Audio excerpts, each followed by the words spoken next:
With Labeljoy you can easily create custom GS1 barcodes. Find out how.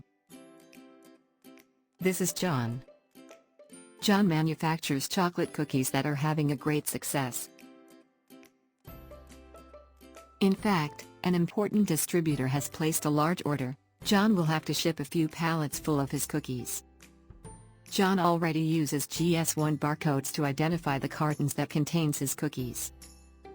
Now he will be able to use GS1 barcodes also for his pallets. With the GS1 company prefix, John will be able to assign a unique SSCC code to each pallet. That is, a serial shipping container code. The SSCC has a specific barcode called GS1 128. Distributors can ask to include in the barcode other information, such as expiration date or lot number.